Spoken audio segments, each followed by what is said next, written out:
Haemophilus influenzae was first discovered in 1892 by Richard Pfeiffer, a German physician and bacteriologist. He initially identified it during an influenza pandemic, mistakenly believing it to be the causative agent of influenza. However, it was later determined that influenza is caused by a virus, not this bacterium. Nonetheless, the name, Haemophilus influenzae, stuck. The bacterium is an important pathogen and can cause various infections, especially in children.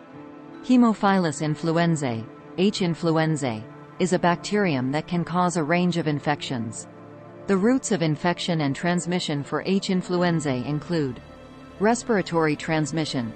The primary route of H. influenzae transmission is through respiratory droplets. An infected person can spread the bacteria by coughing or sneezing, and others can become infected by inhaling these droplets or by coming into contact with surfaces or objects contaminated by the droplets and then touching their nose or mouth. Colonization.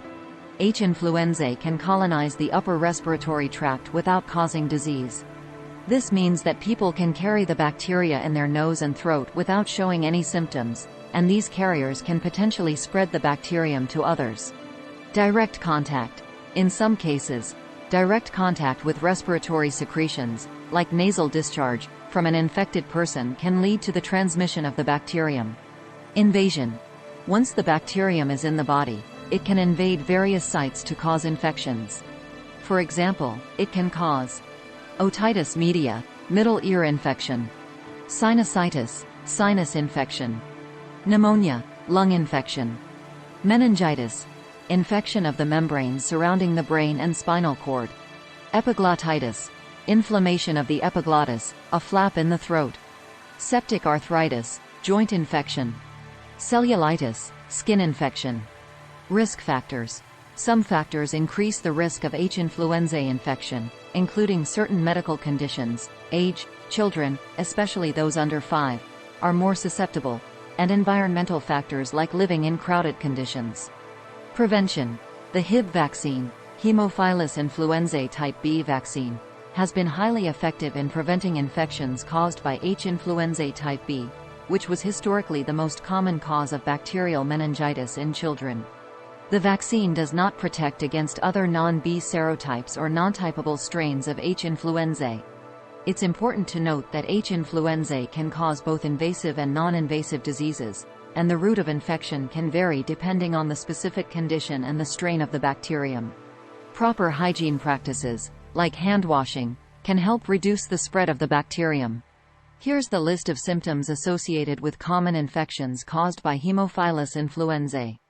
Otitis media, middle ear infection; ear pain, hearing loss, fluid drainage from the ear, fever, irritability in children, loss of appetite; sinusitis, sinus infection; nasal congestion, yellow or green nasal discharge, pain or pressure in the face, headache, fever, fatigue; pneumonia, lung infection, cough, may produce greenish or rusty mucus, fever and chills, shortness of breath, chest pain, fatigue; meningitis, inflammation of the membranes surrounding the brain and spinal cord, high fever, severe headache, stiff neck, sensitivity to light, vomiting or nausea, confusion or altered mental state, sleepiness or difficulty waking up, irritability in babies, poor feeding, bulging fontanelle; epiglottitis, inflammation of the epiglottis, severe sore throat, difficulty and painful swallowing, drooling, high fever,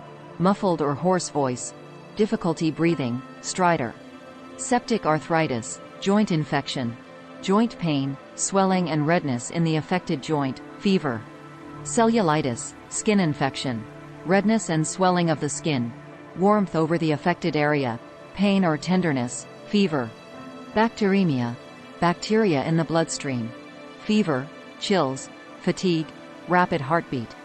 Haemophilus influenzae, H. influenzae, is a type of bacteria that can cause a variety of infections. Not to be confused with the influenza virus, which causes the flu.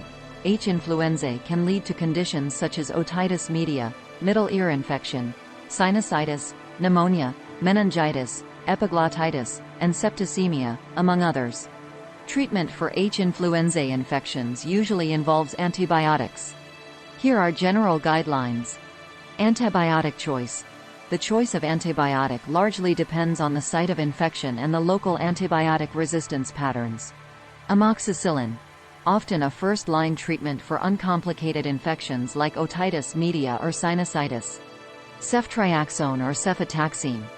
These cephalosporins can be used for more severe infections such as meningitis or epiglottitis. Levofloxacin or ciprofloxacin. Fluoroquinolones can be used for adult patients with specific infections and when other options are contraindicated or when resistance is suspected. Note: some strains of H. influenzae have become resistant to certain antibiotics, so it's crucial to choose the most effective drug based on local resistance patterns and possibly culture and sensitivity results. Duration of treatment. The duration of antibiotic treatment will vary depending on the site and severity of the infection. For example, otitis media, typically 7–10 days. Sinusitis, at least 10–14 days. Meningitis, 10–14 days, but can vary based on clinical response. Epiglottitis, several days to a week, but this may change depending on the patient's clinical response. Supportive care. Depending on the specific infection and its severity, supportive care might be needed. For example, patients with meningitis might require hospitalization in an intensive care setting. Those with epiglottitis might need airway support. Fever and pain can be managed with over-the-counter pain relievers and fever reducers such as acetaminophen or ibuprofen. Vaccination. There is a vaccine, Hib vaccine, that protects against Haemophilus influenzae type B, Hib, which was once the leading cause of bacterial meningitis in children. This vaccine has dramatically reduced the number of Hib cases. Follow-up and monitoring. Depending on the infection type, it might be necessary to have a follow-up appointment to ensure the infection has completely resolved. For severe infections, monitoring during the course of treatment is vital. Avoidance of transmission.